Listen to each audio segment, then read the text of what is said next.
ഇന്ന് നമ്മളിപ്പോൾ ചിന്തിക്കാൻ പോകുന്നൊരു വിഷയം, ആരാണ് ദൈവം?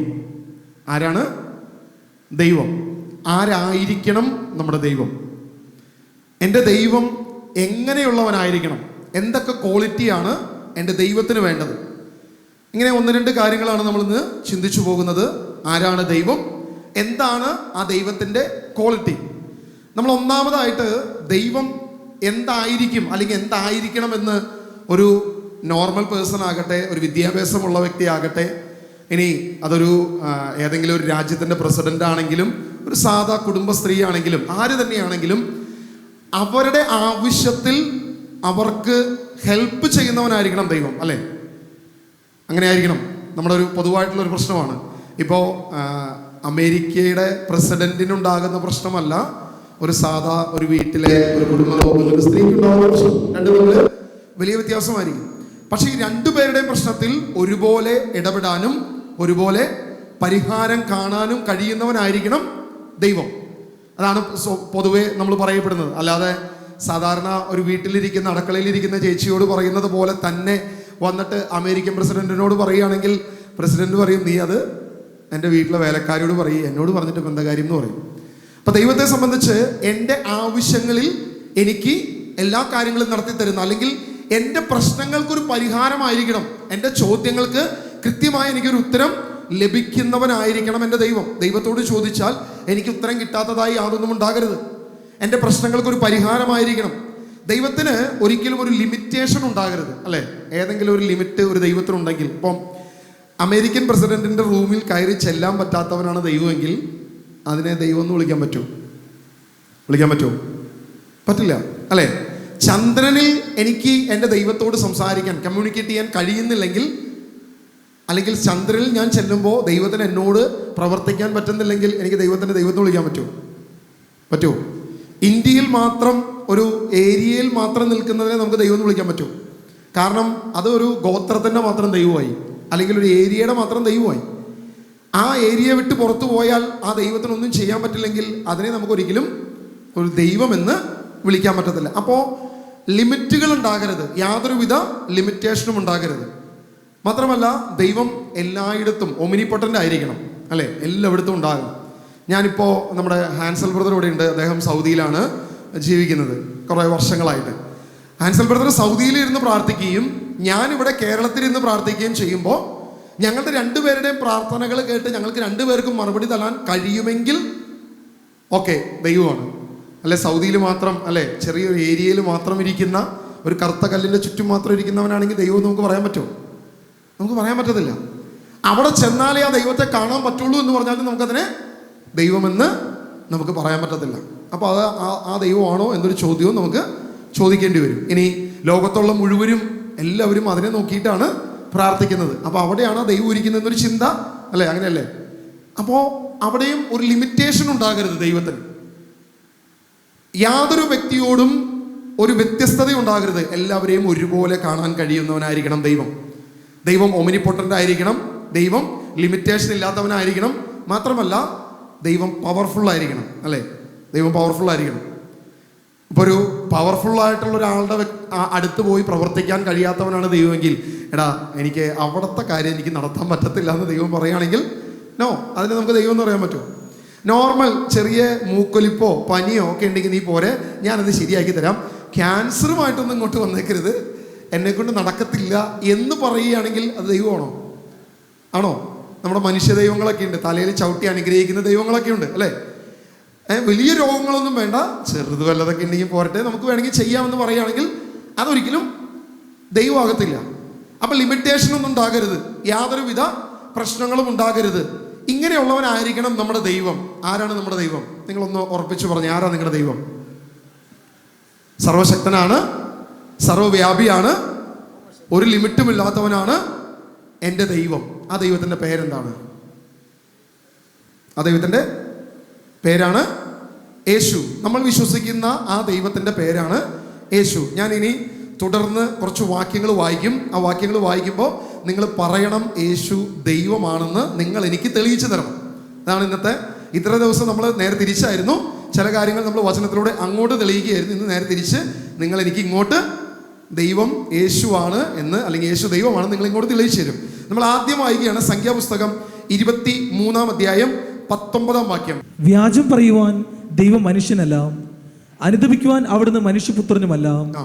പറഞ്ഞത് അവിടുന്ന് ചെയ്യാതിരിക്കുമോ? അപ്പൊ ദൈവം ഒരു കാര്യം പറഞ്ഞിട്ടുണ്ടെങ്കിൽ അത് ചെയ്യണം. ഇനി മാത്രമല്ല, വ്യാജം ദൈവം പറയരുത്. വ്യാജം പറയാൻ അവിടുന്ന് മനുഷ്യനല്ല. ദൈവം മനുഷ്യന്റെ വളരെ കൃത്യമായൊരു ക്വാളിറ്റി, നമ്മുടെയൊക്കെ ക്വാളിറ്റി പറയാ, അവൻ ഉടായിപ്പ. മനുഷ്യനായി അവൻ പിറന്നിട്ടുണ്ടെങ്കിൽ അവന്റെ വായിൽ നിന്ന് വരുന്ന പ്രധാനപ്പെട്ട കാര്യം എന്താണ്? വ്യാജമാണ്. നമുക്കൊരു ഉദാഹരണം പറഞ്ഞത് മനുഷ്യനെയാണ്. അതായത് വ്യാജം പറയാൻ ദൈവം മനുഷ്യനല്ലെന്ന് നിങ്ങൾക്ക് മനസ്സിലായോ? ദൈവം ഒരു ഉദാഹരണം പറയുക, മനുഷ്യനെ കുറിച്ചൊരു ഉദാഹരണം പറയുക. മനുഷ്യൻ ആരാണ്? വ്യാജം പറയുന്നവനാണെന്ന്. വ്യാജം പറയുന്നവനെ കുറിച്ച് ദൈവം പെട്ടെന്ന് നോക്കിയപ്പോൾ ആകെ കണ്ട സാധനം ഈ മനുഷ്യനാണ്.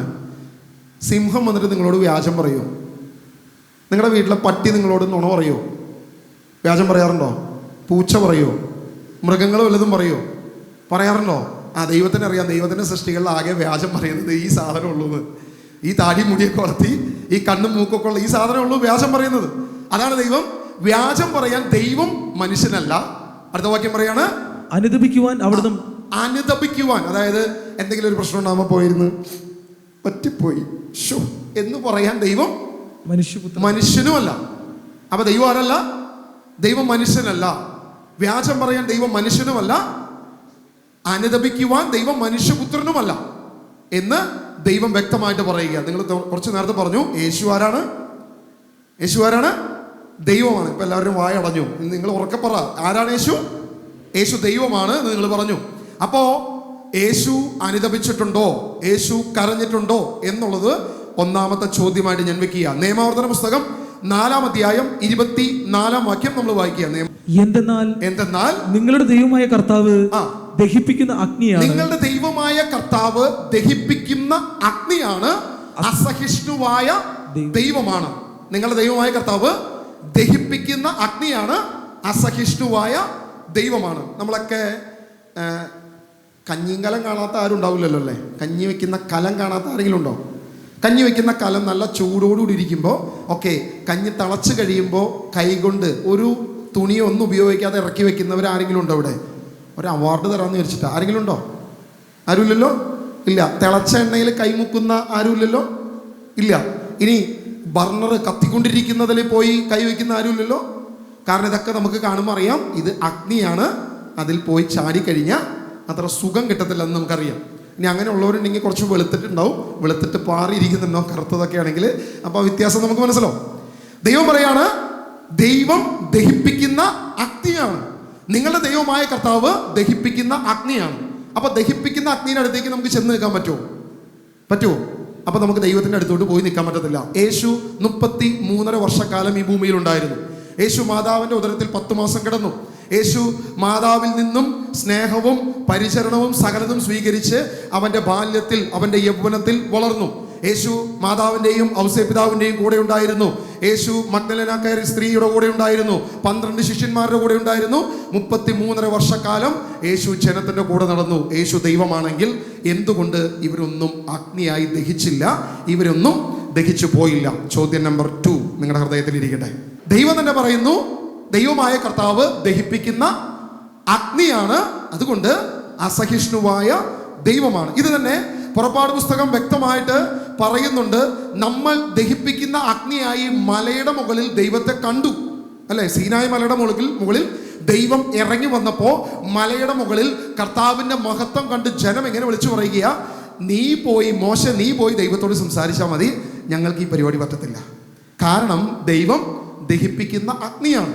കഴിഞ്ഞ 4000 വർഷത്തിലധികമായി ദൈവം സീനായ് മലയിൽ മോശയുടെ അടുത്ത് ഇറങ്ങി വന്ന അന്നു മുതൽ ഇന്നു വരെ അതേ സീനായ് മല ഇപ്പോഴും ചുമന്ന് തുടുത്ത് ജ്വലിച്ച് നിൽക്കുന്നു. ഇത്രയും വർഷമായിട്ടും അതിൻ്റെ മഹത്വം മാറിയിട്ടില്ല. ഞാൻ ആ മലയിൽ പോയി കണ്ട വ്യക്തിയാണ്. അതായത് ഇപ്പോഴും ഒരു ചുമന്ന മലയായി തന്നെ കിടക്കുന്നു. ഈജിപ്തിലെ ബാക്കി എല്ലാ മലകളും കറുത്തിരുണ്ട് കിടക്കുകയാണെങ്കിൽ നിങ്ങൾ സീനായി നിങ്ങൾ അടിച്ചു നോക്കിക്കോ, അത് ചുമന്ന് തുടുത്താണ് കിടക്കുന്നത്. കാരണം ദൈവത്തിൻ്റെ അഗ്നി ഒരിക്കൽ ഇറങ്ങി വന്നത്, ഒരൊറ്റ പ്രാവശ്യം ആ ദൈവത്തിൻ്റെ മഹത്വം ഇറങ്ങി വന്നത് ഇന്നും അതേ മഹത്വത്തിൽ തന്നെ കിടക്കുന്നുവെങ്കിൽ നിങ്ങൾ ചിന്തിച്ചു നോക്കുക, ആർക്ക് ദൈവത്തിൻ്റെ അടുത്തോട്ട് പോകാൻ പറ്റും? പഴയ നിയമത്തില് പ്രവാചകന്മാർ യെശയ്യാ 6-ാം അധ്യായത്തിൽ പറയുന്നുണ്ട്, അയ്യോ ഞാൻ എൻ്റെ ദൈവത്തെ കണ്ടു, ഞാൻ ഇതാ ഇപ്പോൾ മരിക്കും എന്ന് യെശയ്യാ വിളിച്ചു പറയുന്നുണ്ട്. പഴയ നിയമത്തിൽ മോശ പറയുന്നുണ്ട്, സകലരും പഴയ നിയമ പ്രവാചകന്മാർ മുഴുവൻ പറയുന്നുണ്ട്, ഞാൻ എങ്ങനെ ഈ ദൈവത്തെ കാണും, ദൈവത്തെ കണ്ട് അടുത്തു വന്നാൽ അവൻ ദഹിപ്പിക്കുന്ന അഗ്നിയല്ലോ എന്ന് നിയമാവർത്തന പുസ്തകത്തിൽ മോശ വ്യക്തമായിട്ട് എഴുതി വെച്ചിരിക്കുകയാണ്. അതുകൊണ്ട് ആ ദൈവത്തെ എങ്ങനെ നമ്മൾ അടുത്തു വരും, ചേർന്ന് നിൽക്കും. ഒന്ന് സ്തുതിച്ചേ ഹല്ലേലൂയ. ഇനി നമ്മൾ സുവിശേഷത്തിൽ നിന്നും ഏകദേശം ഒരു 10 വാക്യങ്ങൾ വായിക്കാൻ പോവാണ്. യേശുവിൻ്റെ ദൈവത്വവുമായി ബന്ധപ്പെട്ട് സുവിശേഷത്തിൽ ദൈവം നമ്മളോട് പറഞ്ഞിട്ടുള്ള പല കാര്യങ്ങൾ തന്നെ നമ്മൾ എടുത്തു വെച്ചിട്ട് യേശുവിൻ്റെ ദൈവത്വത്തെ പരിശോധിക്കുകയാണ്. മത്തായി സുവിശേഷം 4-ാം വാക്യം. യേശു 40 ദിനരാത്രങ്ങൾ ഉപവസിച്ചു. അപ്പോൾ അവന് വിശന്നു. ഒരു ദൈവത്തിന് വിശക്കുമോ? 40 ദിവസം ഭക്ഷണം കഴിക്കാതെ വരുമ്പോൾ അഗ്നിയായി ദഹിപ്പിക്കുന്ന ദൈവം, സർവശക്തനായ ദൈവം, ഒരു ലിമിറ്റുകളും ഇല്ലാത്തൊരു ദൈവം, യാതൊരു വിധത്തിലും എവിടെയും ഇറങ്ങിച്ചെല്ലാനോ ഒരു പ്രതിസന്ധിയും ഇല്ലാത്തൊരു ദൈവത്തിന് എങ്ങനെ വിശക്കുന്നു? എന്താണ് അവൻ്റെ വിശപ്പിന് കാരണം? അവന് വിശന്നെങ്കിൽ 40 ദിവസം ഉപവസിച്ചപ്പോൾ അവന് വിശന്നുവെങ്കിൽ അവൻ ദൈവമോ അതെയോ അവൻ മനുഷ്യനോ എന്നുള്ളത് നിങ്ങൾ ചിന്തിക്കുക. 2, ഇതേ അധ്യായത്തിൽ തന്നെ അടുത്ത വാക്യം പറയുന്നത്, അപ്പോൾ പിശാച് അവനെ പരീക്ഷിക്കാൻ വന്നു. ഒരു ദൈവത്തെ പരീക്ഷിക്കാൻ ഒരു പിശാചിന് സാധിക്കുമോ? അങ്ങനെയെങ്കിൽ ദൈവത്തെക്കാൾ വലിയവനാണോ പിശാച്, അല്ലെങ്കിൽ ദൈവത്തെ പോലും പരീക്ഷിക്കാൻ കഴിയുന്നവനാണോ പിശാച് എന്ന 4ാമത്തെ ക്വസ്റ്റ്യൻ ഞാൻ നിങ്ങളുടെ മുമ്പിൽ ഇട്ട് തരുന്നു. മത്തായി സുവിശേഷം 8-ാം അധ്യായം 24-ാം വാക്യം നമ്മൾ വായിക്കുകയാണ്. കടലിൽ ഉഗ്രമായ കൊടുങ്കാറ്റുണ്ടായി, തോണി മുങ്ങത്തക്ക വിധം തിരമാലകൾ ഉയർന്നു, അവൻ ഉറങ്ങുകയായിരുന്നു. ഒരു സാധാ മനുഷ്യനെ സംബന്ധിച്ചിടത്തോളം 5 മണിക്കൂർ, 6 മണിക്കൂർ, 8 മണിക്കൂർ വരെ അവന് ഉറങ്ങണം. ഇതാ യേശു ദൈവമാണെന്ന് നിങ്ങൾ പ്രഖ്യാപിച്ച കർത്താവായ യേശു ക്രിസ്തു ഇവിടെ ഒരു കടലിൽ ഉഗ്രമായ കൊടുങ്കാറ്റുണ്ടാകുമ്പോൾ ശിഷ്യന്മാർ മുഴുവൻ ആ കൊടുങ്കാറ്റിനെ ഭയന്നിരിക്കുമ്പോൾ ഇതാ ക്രിസ്തു യേശു അവിടെ അമരത്ത് തല ചായ്ച്ച് കിടന്നുറങ്ങുന്നു. അവന് ഉറക്കമുണ്ട്, അപ്പോൾ അവന് ക്ഷീണമുണ്ട്. ഒരു സാധാ മനുഷ്യനുണ്ടാകുന്ന വൈകാരികമായ വികാരങ്ങളിലേക്ക് അല്ലെങ്കിൽ പ്രതിസന്ധിയിലേക്ക് അവൻ വരുന്നു. അവൻ എന്ത് ചെയ്യുന്നു? ഉറങ്ങുന്നു. അവൻ വിശക്കുന്നു, അവൻ ഉറങ്ങുന്നു. 3-ാമതായി നമ്മൾ വായിക്കുകയാണ് യോഹന്നാന്റെ സുവിശേഷം 4-ാമത്തെ അധ്യായം 6-ാം വാക്യം. യാക്കോബിന്റെ കിണർ അവിടെയാണ്. യാത്ര ചെയ്ത് ക്ഷീണിച്ച യേശു ആ കിണറിന്റെ കരയിലിരുന്നു. വളരെ കൃത്യമായിട്ട് പറയുകയാണ് യോഹന്നാൻ, യാത്ര ചെയ്ത് ക്ഷീണിച്ച യേശു. യാത്ര ചെയ്ത് ക്ഷീണിച്ച യേശു. ഞാൻ നേരത്തെ പറഞ്ഞ പോലെ ഹാൻസൽ ബ്രദർ സൗദിയിലായിരിക്കുമ്പോൾ, ഞാൻ കേരളത്തിലായിരിക്കുമ്പോൾ എൻ്റെ പ്രാർത്ഥന കേട്ടിട്ട് ഇവിടുന്ന് സൗദി വരെ ഒന്ന് യാത്ര ചെയ്താൽ എത്ര പ്രാവശ്യം യേശു ക്ഷീണിച്ചിരിക്കണം? എത്ര പ്രാവശ്യം വെള്ളം ചോദിക്കണം? എത്ര പ്രാവശ്യം ആ കിണറ്റിൻകരയിൽ ഇരിക്കേണ്ടി വരും? ചിന്തിച്ചു നോക്കുക. കാരണം യാത്ര ചെയ്ത് ക്ഷീണിച്ച് യേശു കിണറ്റിൻ കരയിൽ ഇരിക്കുന്നു എന്ന് ദൈവത്തിൻ്റെ വചനം പറയുന്നു. നിങ്ങളാണ് പറഞ്ഞ യേശു ദൈവമാണെന്ന് തെളിയിക്കുന്നത് നിങ്ങളുടെ ഉത്തരവാദിത്തമാണ്, എൻ്റെ ഉത്തരവാദിത്തമല്ല എന്ന് വീണ്ടും പ്രഖ്യാപിക്കുന്നു. യേശു ക്ഷീണിച്ച് ഇരിക്കുന്നവനായി ദൈവവചനത്തിൽ നമ്മൾ വായിക്കുന്നു. യോഹന്നാന്റെ സുവിശേഷം 11-ാം അധ്യായം 33-ാം വാക്യം നമ്മൾ വായിക്കുക. അവളും അവളോട് കൂടെ വന്ന യഹൂദരും കരയുന്നത് കണ്ടപ്പോൾ യേശു ആത്മാവിൽ നെടുവീർപ്പിട്ടുകൊണ്ട് അസ്വസ്ഥനായി ചോദിച്ചു. ഒരു സാധാ മനുഷ്യ സ്ത്രീയുടെ കരച്ചിൽ കേട്ടപ്പോൾ യേശു അസ്വസ്ഥനായി. ഒരു നോർമൽ പേഴ്സന്റെ ഒരു കരച്ചിൽ കേട്ടപ്പോൾ യേശു എന്ത് ചെയ്തു? അസ്വസ്ഥനായി. അവൻ ഹൃദയം ഒന്ന് നുറുങ്ങി. അതിന്റെ 35-ാം വാക്യം ഒന്ന് വായിക്കാമോ? 35-ാം വാക്യം, വിശുദ്ധ ബൈബിൾ ഏറ്റവും ചെറിയ വാക്യം, 35-ാം വാക്യം. യേശു കണ്ണീർ പൊഴിച്ചു. യേശു കണ്ണീർ പൊഴിച്ചു. നമ്മൾ വിശുദ്ധ ബൈബിളിൽ കാണുന്ന ഏറ്റവും ചെറിയ വാക്യമാണത്. യേശു കണ്ണീർ പൊഴിച്ചു. നമ്മൾ ശ്രദ്ധിക്കുക, എന്തുകൊണ്ട് ഒരു സാധാ മനുഷ്യ സ്ത്രീയുടെ, അതായത് മർത്ത, മറിയം, അവളുടെ കരച്ചിൽ കേട്ടിട്ട് ലാസറിന്റെ മരണത്തെ സംബന്ധിച്ചിടത്തോളം അവന്റെ മരണം കണ്ടിട്ടും യേശു എന്തുകൊണ്ട് കരഞ്ഞു? ഇതൊരു സാധാ മനുഷ്യനല്ലേ, യേശു എങ്ങനെ ദൈവമാകും? വീണ്ടും നമ്മൾ വായിക്കുകയാണ് യോഹന്നാന്റെ സുവിശേഷം 5-ാം അധ്യായം 19-ാം വാക്യം. യേശു പറഞ്ഞു, സത്യം സത്യമായി ഞാൻ നിങ്ങളോട് പറയുന്നു, സത്യം സത്യമായി പറയുന്നു, പിതാവ് ചെയ്ത് കാണുന്നതല്ലാതെ, എന്റെ പിതാവ് ചെയ്യുന്നത് കാണുന്നതല്ലാതെ പുത്രന് സ്വന്തം ഇഷ്ടമനുസരിച്ച്, പുത്രന് സ്വന്തമായി എന്തെങ്കിലും ഒന്നും പ്രവർത്തിക്കാൻ സാധിക്കുകയില്ല. എന്തെങ്കിലും ഒന്ന് ചെയ്യാനോ എന്തെങ്കിലും ഒന്ന് പ്രവർത്തിക്കാനോ സാധിക്കുന്നില്ല. എന്നാൽ പിതാവ് ചെയ്യുന്നതെല്ലാം, എന്നാൽ പിതാവ് എന്ത് ചെയ്താലും അപ്രകാരം തന്നെ പുത്രനും ചെയ്യുന്നു. അത് തന്നെ പുത്രൻ ചെയ്യുന്നു. ദാറ്റ് മീൻസ് ഇതൊന്നെങ്കിൽ ഒരു നിഴലാണ്, അല്ലെങ്കിൽ പിതാവിന്റെ ആജ്ഞ അനുസരിച്ച് പ്രവർത്തിക്കുന്ന ഒരു റെസ്പോൺസിബിൾ പേഴ്സൺ മാത്രമാണ്. അപ്പോൾ യേശു എങ്ങനെ ദൈവമാകും? കാരണം സ്വന്തമായ ഒരു കാര്യം പറയാനോ ചെയ്യാനോ തീരുമാനമെടുക്കാനോ നടത്താനോ കഴിയാത്തവനാണ് യേശുവെങ്കിൽ, പിതാവിൽ നിന്നും കേട്ട് സ്വീകരിച്ചു പറയാൻ മാത്രം കഴിയുന്ന ഒരു വ്യക്തിയാണെങ്കിൽ, അതായത് എനിക്ക് ഒന്നും നേരിട്ട് നിങ്ങളോട് പറയാനോ സംസാരിക്കാനോ ചെയ്യാനോ കഴിയുന്നില്ല, എൻ്റെ അപ്പൻ പറയുന്നത് മാത്രമാണ് ഞാൻ ചെയ്യുന്നതെങ്കിൽ, ഉദാഹരണമായിട്ട് പറയുകയാണെങ്കിൽ ഒരു സ്ത്രീയെ ഒരുവൻ വിവാഹം ചെയ്തു കൊണ്ടുവന്നു, ഒരു സ്ത്രീയെ ഒരു പുരുഷൻ വിവാഹം ചെയ്തു കൊണ്ടുവന്നു. എന്തു പറഞ്ഞാലും ഭാര്യ പറയാണ്, ചേട്ടാ നമുക്കൊരു സിനിമയ്ക്ക് പോവാം. ഞാനൊന്ന് അമ്മോട് ചോദിക്കട്ടെ, അമ്മ പറയുകയാണെങ്കിൽ നമുക്ക് സിനിമയ്ക്ക് പോവാം. ഞാനൊന്ന് അപ്പനോട് ചോദിക്കട്ടെ, അപ്പം പറയുകയാണെങ്കിൽ ഞാനൊന്ന് സിനിമയ്ക്ക് പോവാം. ചേട്ടാ നമുക്കൊരു ടൂർ പോവാം, അപ്പനോട് ചോദിക്കട്ടെ. ചേട്ടാ നമുക്കൊരു കൊച്ച് ഉണ്ടാകണ്ടേ, അപ്പനോട് ചോദിക്കട്ടെ. എല്ലാ കാര്യത്തിനും അപ്പനോടും അമ്മോടും ചോദിക്കട്ടെ എന്ന് പറയുകയാണെന്നുണ്ടെങ്കിൽ 2 ദിവസം കഴിയുമ്പോൾ പെണ്ണ് പുറംകാലിൽ തട്ടിയിട്ട് പെണ്ണിൻ്റെ പാട്ടിന് പോകും. കാരണം എന്താ? എന്നെ നോക്കാൻ കഴിവില്ലാത്തവനാണ് ഇവൻ, അല്ലേ? സ്വാഭാവികമായി ഇങ്ങനെയാണെങ്കിൽ ഇവിടെ വചനത്തിൽ പറയുകയാണ്, പിതാവ് ചെയ്ത് കാണുന്നതല്ലാതെ മറ്റൊന്നും ചെയ്യാൻ യേശുവിന് സാധിക്കുന്നില്ലെങ്കിൽ എന്തുകൊണ്ട് നിങ്ങൾ യേശുവിനെ ദൈവമെന്ന് വിളിച്ചു എന്ന ചോദ്യം വീണ്ടും അവസാനിക്കുക. മത്തായി സുവിശേഷം 26-ാം അധ്യായം 39-ാം വാക്യം നമ്മൾ വായിക്കുകയാണ്. അവൻ അല്പദൂരം മുന്നോട്ട് ചെന്ന് കമിഴ്ന്നു വീണ് പ്രാർത്ഥിച്ചു. യേശു പ്രാർത്ഥിക്കുന്നു. ഒരു ദൈവം എന്തിന് ദൈവത്തോട് പ്രാർത്ഥിക്കുന്നു? ഒരു ദൈവം എന്തിന് പ്രാർത്ഥിക്കുന്നു? എന്തിന് അവൻ കമിഴ്ന്നു വീണ് പ്രാർത്ഥിക്കുന്നു? ഇനി പ്രാർത്ഥനയുടെ വിഷയം കൂടി നമ്മൾ ശ്രദ്ധിക്കുകയാണ്. എന്റെ പിതാവേ, എന്റെ പിതാവേ, സാധ്യമെങ്കിൽ, പറ്റുമെങ്കിൽ ഈ പാനപാത്രം, ഈ പ്രശ്നം, ഈ പ്രോബ്ലം, ഈ പാനപാത്രം എന്നിൽ നിന്ന് അകന്നു പോകട്ടെ, എന്നിൽ നിന്നും അകന്നു പോകട്ടെ. എങ്കിലും നടക്കുന്ന കാര്യമല്ല, എന്നെ കൊണ്ട് പറ്റുന്നില്ല, നടക്കുന്നില്ല, പറ്റുമെങ്കിൽ ഇതൊന്ന് അകന്നു പോകട്ടെ എന്ന് യേശു പിതാവിനോട് പ്രാർത്ഥിക്കണമെങ്കിൽ ഒരു ലിമിറ്റേഷൻ അവിടെ വരികയാണ്, അല്ലേ? ഉണ്ടോ ഇല്ലേ? സംശയമായി. ഞങ്ങൾ തന്നെ പറയുകയും ചെയ്തു ബ്രദറെ യേശു ദൈവമാണെന്ന്. ഇതിപ്പോൾ ഇനിയിപ്പോൾ ഞങ്ങൾ തെളിയിക്കേണ്ടി വരുമോ? അത് ബ്രദർ തന്നെ തെളിയിക്കുകയാണെങ്കിൽ എന്ന് പറഞ്ഞേ. ഹല്ലേലൂയ, ഹല്ലേലൂയ, യേശുവേ ആരാധന, യേശുവേ ആരാധന, യേശുവേ ആരാധന. ഇവിടെ യേശു ക്രിസ്തു ദൈവത്തോട്, പിതാവിനോട് പറയുക, കഴിയുമെങ്കിൽ ഈ പാനപാത്രം എന്നിൽ നിന്നും അകന്നു പോകട്ടെ, എങ്കിലും എൻ്റെ ഹിതമല്ല നിന്റെ ഹിതം നിറവേറട്ടെ എന്ന് യേശു പറയണമെങ്കിൽ, അങ്ങനെ യേശു പറഞ്ഞെങ്കിൽ എങ്ങനെ യേശു ദൈവമാകും എന്നുകൂടെ നമ്മൾ ചിന്തിക്കണം. മത്തായി സുവിശേഷം 27-ാം അധ്യായം 46-ാം വാക്യം. ഏകദേശം 9 മണിക്കൂറായപ്പോൾ യേശു ഉച്ചത്തിൽ നിലവിളിച്ചു, ഏലി ഏലി ലമാ സബ്ഗാനി, അതായത് എൻ്റെ ദൈവമേ, എന്റെ ദൈവമേ, എന്തുകൊണ്ട് നീ എന്നെ ഉപേക്ഷിച്ചു? അപ്പൊ യേശുവിന് മറ്റൊരു ദൈവമുണ്ടെന്നും എൻ്റെ ദൈവമേ, എൻ്റെ ദൈവമേ, നീ എന്തുകൊണ്ട് എന്നെ ഉപേക്ഷിച്ചു എന്നൊരു ചോദ്യവും യേശു ചോദിച്ചെങ്കിൽ എങ്ങനെ യേശു ദൈവമാകും? കാരണം ഒരു ദൈവത്തിന് ദൈവത്തെ ഉപേക്ഷിക്കാൻ പറ്റുമോ? ഒരു ദൈവം മറ്റൊരു ദൈവത്തെ ഉപേക്ഷിക്കുമോ? എന്താണ് ഇവിടെ സംഭവിച്ചത്? യേശു ദൈവത്തോട് ചോദിക്കുകയാണ്, എന്തുകൊണ്ട് നീ എന്നെ ഉപേക്ഷിച്ചു? ഏൽ ഏൽ ലമാ സബക്താനി. മർക്കോസിന്റെ സുവിശേഷം അതിന്റെ 13-ാം അധ്യായം 32-ാം വാക്യം. വിശുദ്ധ മർക്കോസ് എഴുതിയ സുവിശേഷം 13-ാം അധ്യായം 32-ാം വാക്യം വായിക്കുക. എന്നാൽ ആ ദിവസത്തെക്കുറിച്ചോ ആ മണിക്കൂറിനെ കുറിച്ചോ പിതാവിനല്ലാതെ മറ്റാർക്കും സ്വർഗത്തിലുള്ള ദൂതന്മാർക്കോ പുത്രന് പോലുമോ അറിഞ്ഞുകൂടാ. യേശു വളരെ വ്യക്തമായിട്ട് പറയുക, ഐ ഹാവ് സം ലിമിറ്റേഷൻസ്. എനിക്ക് കുറച്ച് ലിമിറ്റേഷൻസ് ഉണ്ട്. ചില കാര്യങ്ങൾ എനിക്കറിയില്ല. ഐ ഡോണ്ട് നോ, എനിക്കറിയത്തില്ല.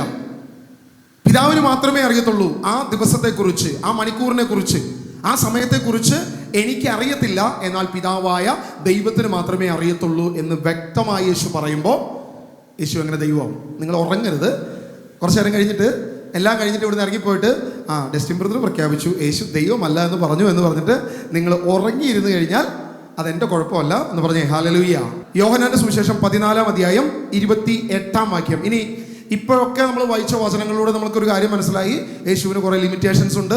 പിതാവ് പറയുന്നത് അങ്ങനെ തന്നെ റിഫ്ലക്ട് ചെയ്യുന്നൊരു ദൈവമാണ്, അല്ലെങ്കിൽ റിഫ്ലക്ട് ചെയ്യുന്നൊരു പേഴ്സൺ ആണ്. ഇതൊക്കെ നമ്മൾ മനസ്സിലാക്കി. ഇനി എന്തെങ്കിലും വിധത്തിൽ യേശു ദൈവമാണെങ്കിൽ പിതാവിന് തുല്യനാണോ എന്നുകൂടെ നമ്മൾ പരിശോധിക്കുമ്പോൾ യോഹന്നാന്റെ സുവിശേഷം 14-ന്റെ 28-ാം വാക്യം നമ്മൾ വായിക്കുകയാണ്. ഞാൻ പോകുന്നെന്നും വീണ്ടും നിങ്ങളുടെ അടുത്തേക്ക് വരുമെന്നും ഞാൻ പറഞ്ഞത് നിങ്ങൾ കേട്ടല്ലോ. നിങ്ങൾ എന്നെ സ്നേഹിച്ചിരുന്നുവെങ്കിൽ പിതാവിന്റെ അടുത്തേക്ക് ഞാൻ പോകുന്നതിൽ നിങ്ങൾ സന്തോഷിക്കുമായിരുന്നു. എന്തെന്നാൽ പിതാവ് എന്നേക്കാൾ വലിയവനാണ്. യേശു വളരെ സ്പഷ്ടമായി, വളരെ കൃത്യതയോട് പറഞ്ഞു, പിതാവ് എന്നേക്കാൾ വലിയവനാണ്. ഞാൻ പിതാവിനേക്കാൾ ചെറിയവനാണ്, പിതാവ് എന്നേക്കാൾ വലിയവനാണ്. അപ്പോൾ നമുക്ക് വീണ്ടും ഒരു കൺഫ്യൂഷൻ. യേശു ഒരു കുട്ടി ദൈവം, പിതാവ് കുറച്ചുകൂടി വലിയ ദൈവം. നമ്മൾ ഇന്നലെ ബിബിൻ ബ്രദറോടെ കാണിച്ചു തന്ന പോലെ താടി മുടിയൊക്കെ വളർത്തിയ ഒരു വലിയ ദൈവം, കുറച്ചുകൂടി ചെറുതായിട്ട് ചെറുപ്പക്കാരൻ, പ്രായമായിട്ടില്ല, വളർന്നു വരുന്നേ ഉള്ളൂ, ഒരു 10-33 വയസ്സുള്ളൊരു ചുറുചുറുക്കുള്ളൊരു ചെറുപ്പക്കാരനായ യേശു. നമുക്ക് എക്സ്പീരിയൻസ്, അല്ലേ, കുറച്ചുകൂടി എക്സ്പീരിയൻസ് ഉണ്ടെങ്കിൽ കൂടുതൽ കാര്യങ്ങൾ അറിയാവുന്ന പിതാവായ ദൈവം, കുറച്ച് എക്സ്പീരിയൻസ് കുറവുള്ള പുത്രനായ ദൈവം. ഇങ്ങനെ ആയിരിക്കുമോ? പിതാവ് എന്നേക്കാൾ വലിയവനെന്ന് പറയുമ്പോൾ യേശു കുറച്ചുകൂടി ചെറിയ ദൈവമാണോ? ഏകദേശം നമ്മൾ 10 വചനമാണ് ഇപ്പോൾ വായിച്ചത്. 10 വചനം സുവിശേഷത്തിൽ നിന്നും നമ്മൾ 3 സുവിശേഷം എടുത്തിട്ടുള്ളൂ. ലൂക്കാ സുവിശേഷത്തിൽ ഇതിലേറെ വചനങ്ങളുണ്ട്, പക്ഷെ നമ്മൾ എടുത്തിട്ടില്ല. ഞാൻ 10 നിർത്തിയതാണ്. ഇനി ഇല്ലാഞ്ഞിട്ടല്ല, ഞാൻ 10 അവസാനിപ്പിച്ചതാണ്. കാരണം നമുക്ക് ആകെ കുറച്ച് സമയം മാത്രമേ ഉള്ളൂ. ഇത്രയും വചനത്തിലൂടെ നമ്മളൊരു കാര്യം മനസ്സിലാക്കി. യേശുവിന് കുറച്ച് ലിമിറ്റേഷൻസ് ഉണ്ട്. പിതാവിൻ്റെ അത്ര തുല്യതയില്ല. അവൻ താഴോട്ട് ഇറങ്ങിയിരിക്കുകയാണ്, അല്ലെങ്കിൽ പിതാവിൽ നിന്ന് താഴെയാണ് നിൽക്കുന്നത്. പിതാവ് വലിയവനാണ്. മാത്രമല്ല, ചില കാര്യങ്ങൾ യേശുവിന് അറിയത്തില്ല. യേശുവിന് ക്ഷീണമുണ്ട്, ദാഹമുണ്ട്, അവന് കരച്ചിലുണ്ട്, അവന് വിശപ്പുണ്ട്, അവൻ ഉറങ്ങുന്നു. ഇങ്ങനെയുള്ള എല്ലാ പ്രതിസന്ധികളും പ്രശ്നങ്ങളും ലിമിറ്റേഷൻസും ഇതാ യേശുവിന് നിൽക്കുമ്പോൾ എങ്ങനെ യേശു ദൈവമാകും എന്നുള്ളതുകൂടെ നമ്മളൊന്ന് ചിന്തിക്കുകയാണ്. പറഞ്ഞേ ഹല്ലേലൂയ. വീണ്ടും മറ്റൊരു വഴിയിലൂടെ ഒന്ന് സഞ്ചരിക്കുക. അതായത് ഇതുവരെ നമ്മൾ യേശു ദൈവമാണോ അല്ലയോ എന്നൊരു സംശയത്തിൽ നിൽക്കുക. അതവിടെ നിൽക്കട്ടെ, നമ്മൾ ഫുൾ സ്റ്റോപ്പ് ഇടുന്നില്ല. എന്നാലും ഒരു കുത്തും കോമയും ഇട്ട് നമ്മളവിടെ നിർത്തുകയാണ്. നേരെ നമ്മൾ മനുഷ്യനും മനുഷ്യകുലവും അതിൻ്റെ പാപവും പാപമാർഗങ്ങളെ കുറിച്ച് നമ്മൾ ചിന്തിക്കുക. നമുക്കറിയാം, ഏദനിൽ ദൈവം മനുഷ്യനെ സൃഷ്ടിച്ചു. മറ്റ് യാതൊരു ദൈവങ്ങളെന്ന് വിളിക്കപ്പെടുന്നവർ അവകാശപ്പെടുന്നത് പോലെയല്ല, നമ്മുടെ ദൈവം സർവശക്തനായവൻ അഭാപിതാവ് നമ്മളെ സൃഷ്ടിച്ചപ്പോൾ ഒരേ ഒരു മനുഷ്യനിൽ നിന്നും, ഒരൊറ്റ വ്യക്തിയിൽ നിന്നും സർവ മനുഷ്യ കുലങ്ങളും ഉണ്ടായതുകൊണ്ട് നമുക്കൊരു കാര്യം പറയാം, എല്ലാവരും ഈക്വലാണ്, അല്ലേ? സകലരും ഈക്വലാണ്. അല്ലാതെ അമേരിക്കക്കാരന് പ്രത്യേക പദവിയും ഇസ്രായേലിലെ യഹൂദിന് സെക്കൻഡറി പദവിയും എനിക്ക് 3ാം സ്ഥാനവും അല്ല ഉള്ളത്. ഒരു അമേരിക്കൻ സിറ്റിസണിന് അവൻ്റെ പാസ്പോർട്ട് ഉള്ളപ്പോൾ ഇന്ന് ഈ ഭൂമിയിൽ ലോകരാജ്യങ്ങളിൽ മിക്ക സ്ഥലത്തും അവന് കയറാം, ചെല്ലാം. ഓൺ അറൈവൽ വിസയാണ്. ഒരു ഇസ്രായേൽ വിസക്കാരനും അല്ലെങ്കിൽ പല യൂറോപ്യൻ വിസക്കാരനും ഓൺ അറൈവൽ വിസയാണ്. നമ്മൾ ഇന്ത്യയുടെ വിസയും കൊണ്ട് ചെന്ന് കഴിഞ്ഞാൽ, അല്ലെങ്കിൽ ഇന്ത്യയുടെ പാസ്പോർട്ടും കൊണ്ട് ചെന്നാൽ 53 രാജ്യങ്ങളെ കണ്ട് നമുക്ക് ഇറങ്ങാൻ തോന്നും. പക്ഷെ അത് കഴിഞ്ഞാൽ നമ്മൾ മുൻകൂട്ടി അവനോട് പറയണം, ഞാൻ വരുന്നുണ്ട്, ഒരെണ്ണം ഇങ്ങോട്ട് തരണമെന്ന്. കാരണം നമ്മൾ അത്ര ഹയർ ലെവലിലല്ല ലോകരാജ്യങ്ങളിൽ നിലനിൽക്കുന്നത്. എല്ലാ കാര്യങ്ങളും നമ്മൾ നോക്കുമ്പോൾ പല കാറ്റഗറി കാണാം, പല വ്യത്യസ്തതകളാണ്. എന്നാൽ ദൈവം വ്യക്തമായിട്ട് പറയുന്നു, ഒരേ ഒരു മനുഷ്യനിൽ നിന്നും, ഒരൊറ്റ വ്യക്തിയിൽ നിന്നും ദൈവം മനുഷ്യകുലത്തെ മുഴുവൻ സൃഷ്ടിച്ചു. ഇനി നമ്മൾ ഹൈന്ദവ മിത്തോളജി നോക്കിക്കഴിഞ്ഞാൽ ബ്രഹ്മാവിൽ നിന്നും തലയിൽ നിന്നും കാലിൽ നിന്നൊക്കെ സൃഷ്ടിച്ച ലെവലുകളുണ്ട്.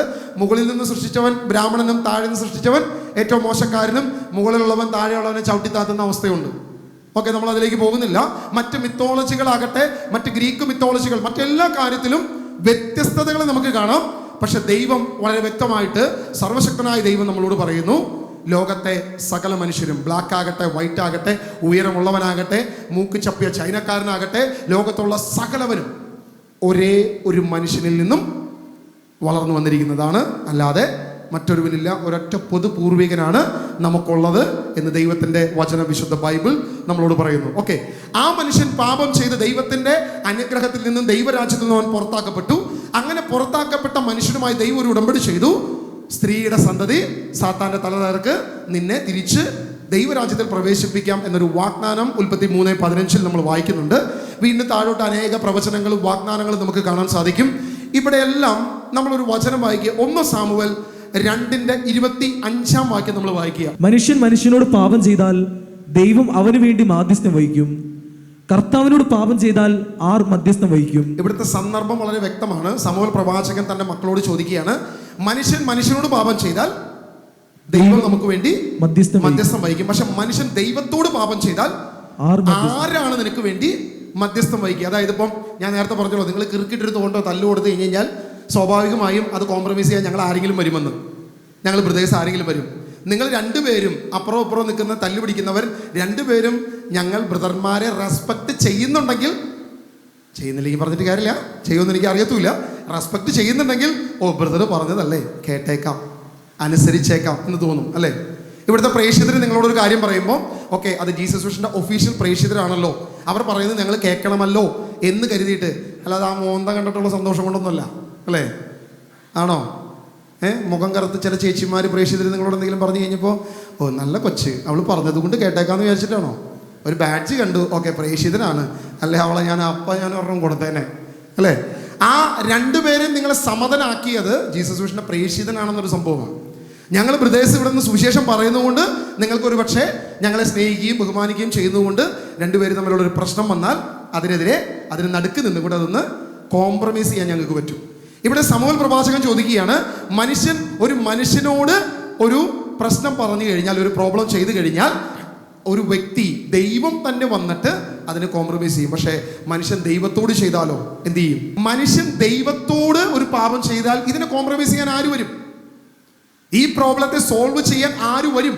ഇതാണ് സമൂവേൽ പ്രവാചകൻ അല്ലെങ്കിൽ സമൂവേൽ ആയിരിക്കുന്ന ആ ന്യായാധിപനായ വ്യക്തി തൻ്റെ മക്കളോട് ചോദിക്കുന്നത്.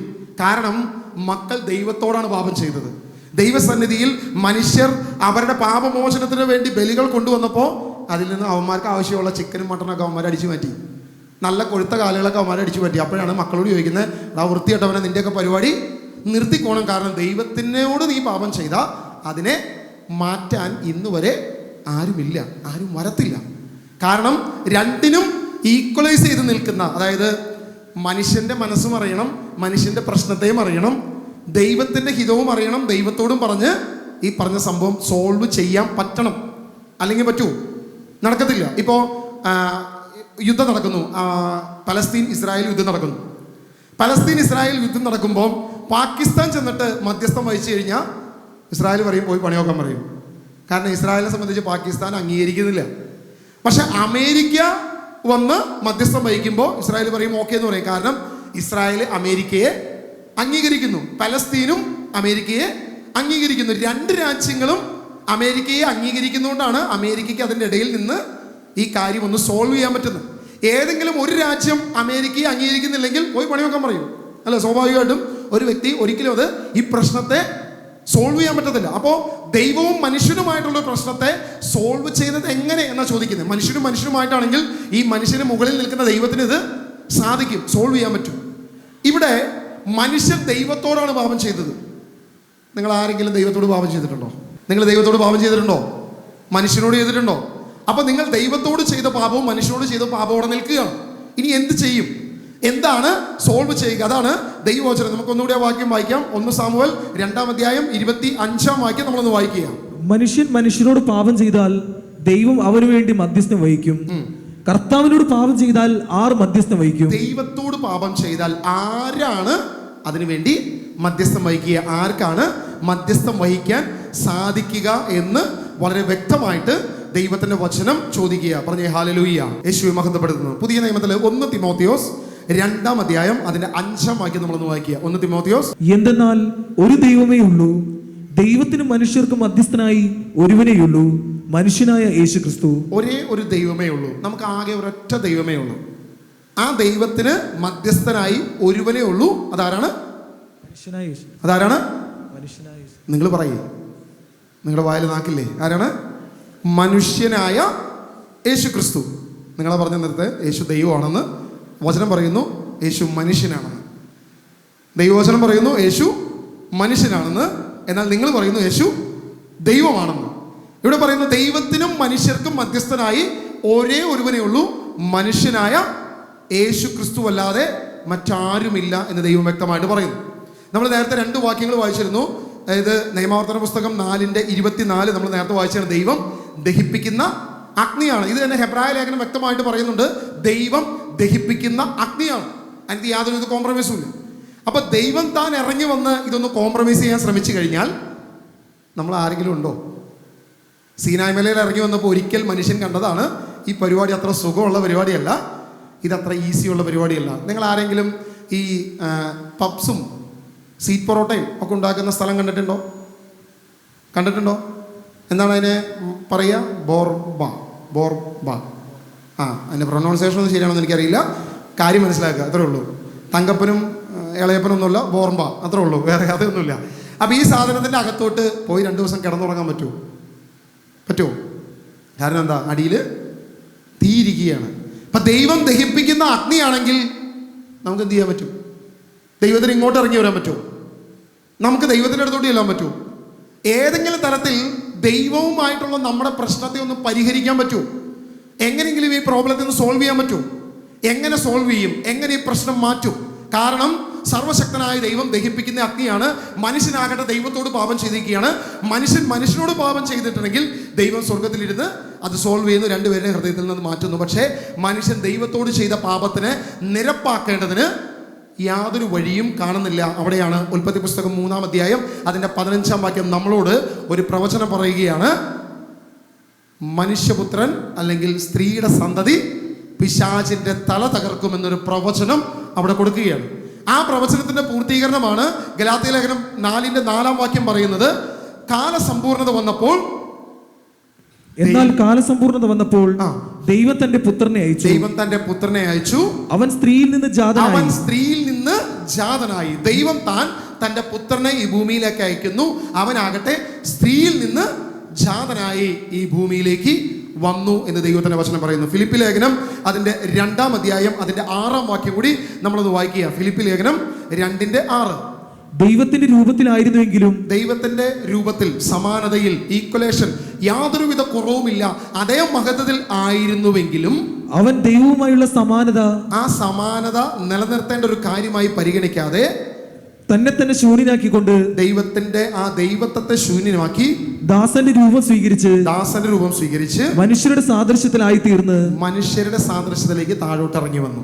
അപ്പൊ യേശു ദൈവമാണ്. പക്ഷെ എങ്ങനെയാണ് ദൈവം ഇപ്പോ മനുഷ്യനായിട്ടാണ് ഈ ഭൂമിയിൽ നിൽക്കുന്നത് എന്ന് ദൈവവചനം പറയുന്നു. ദൈവത്തിന്റെ സമാനതയിലാണോ ദൈവം നിൽക്കുന്നത്? ആണോ? അല്ല. ദൈവത്തിൽ നിന്നും താണിറങ്ങി ഭൂമിയിൽ ഒരു മനുഷ്യനായി താഴോട്ട് ഇറങ്ങി വന്ന് നിൽക്കുകയാണ്. എന്തിനു വേണ്ടി?